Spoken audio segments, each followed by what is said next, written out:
Full moon, almost, tonight here in Omaha. Socktoberfest 2025 is the 13th annual Socktoberfest celebration here at Morrison Stadium. As Johnny Torres, the head coach of the Blue Jays, told us earlier in the week, he thinks they have the best facility in the country, and I quote, "It's a party, baby." And that's exactly what it feels like tonight.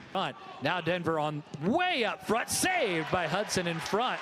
Now ahead to Shimanishi. Shimanishi on the wing, strikes with the right foot and pushes it forward a bit. Now an opportunity. Brady Bragg sends it in, and some contact near the line. Creighton wants a goal out of this, and they won't get it. Tyler Schomer operating with it. Off of the right foot, a strike and a save.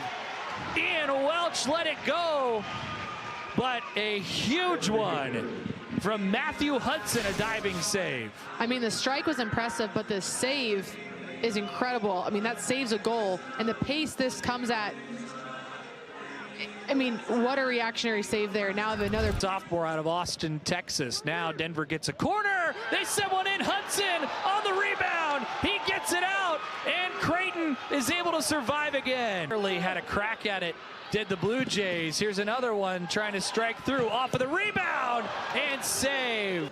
So watching out for both teams to see if they make any adjustments or changes here. Here's the throw in off the head, and again!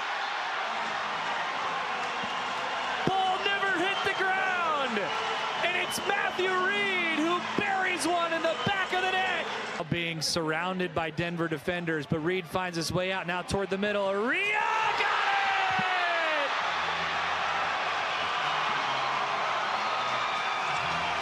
Creighton shuts the door. With 2 goals in the final 10 minutes, the Creighton Blue Jays walk away with a 2-0 Socktoberfest victory over the Denver Pioneers.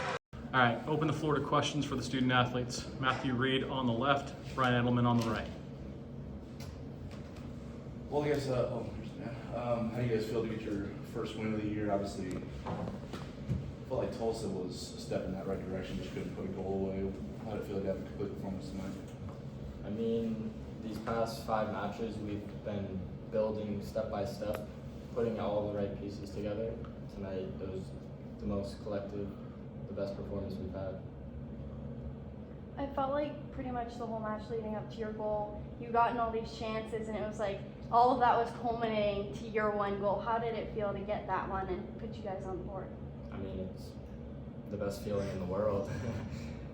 The score, the goal to put us ahead, it's just couldn't ask for anything more.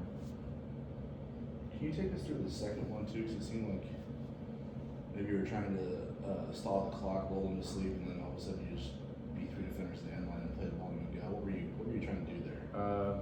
Saw the game a little bit, then to be honest, I was looking for a foul around the box, and then somehow I saw a little angle, broke through, and just the rest of passing the goal was all I could do from there. All I could think of was that Shakira song, "My Hips Don't Lie."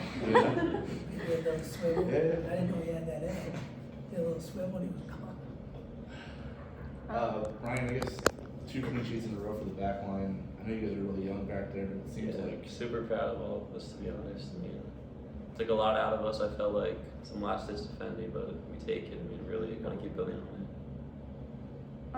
Brian, so obviously there was one point in the second half where you kind of let out like a yell after you guys had defended that really close goal. What did it feel like to just know that they had come so close, but your back line stayed together? Yeah, I mean, it's great. I feel like celebrating those big plays is important for us because, like, obviously we may not be scoring, but I feel like it's almost like saving a goal, so be celebrated the same way. And it was honestly a really great feeling knowing like we can just keep the attackers pushing, knowing that, you know, it's a clean sheet for now and they can keep pushing.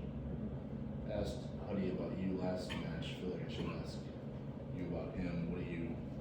Yeah, no, we're making great steps together, both of us, building off each other's chemistry. I mean, we haven't played much together, obviously, a little bit in the spring.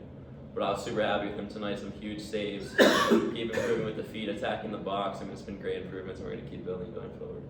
I mean, Matthew, having the back line and a goalie who are clearly making a lot of great plays. What does that do for the confidence of the offense, knowing that you've got someone behind you who's going to defend well? It takes so much stress off my shoulders. It just lets me play completely free and try to win the game on the other side of the field. Any further questions for the student athletes? Yeah, for either one of you, I mean, obviously there's a great crowd tonight. So to get the win, but not only that, but in front of the fans of Morrison Stadium, what was that like to have them all behind you? Yeah, I mean, I would say, especially last year, we played them again in Oktoberfest, and seeing the fact they won definitely felt more personal than having the fans here. I'm sure there's a lot from last year's game, and it was an unfortunate result last year, so to win with the fans and everything honestly felt amazing. Matthew, anything to add? I encourage Blue Jay Nation to keep showing up to games. A little bit of a stalemate. That was more like a chess match in the first half. It was two pretty organized teams, two pretty good teams going at each other, with a little bit of caution, I think, if you will. But in the second half, we showed what I'm talking about in regards to having an aggressive attitude when we're inside the 18-yard box. Getting low, bend our knees, double movements, shifting, rather than kind of waiting for something to happen. I'm going to make something happen. And at the end of the day, if I'm not the one being addressed with the pass, my movement's going to open up something for the guy behind me. Or that guy behind me is going to open up his movement for somebody else behind him. So we have to be collectively dynamic in the 18-yard box, and we have to get excited about our opportunity on goal. You talked last game about how Brian did well, but also Lucas did really well on the back end, and I thought he played a really solid game back there. I mean, what have you seen in terms of progress from the back line being able to hold strong against teams like Denver? Defensively, and I brought this up last week, for them to be as young as they are, but play as mature as they do defensively, they hold their own, they do well. With Savage kind of being the leader back there for those two guys. But offensively too, I think their passing is pretty darn good. And so it only helps us and gives us more confidence going forward.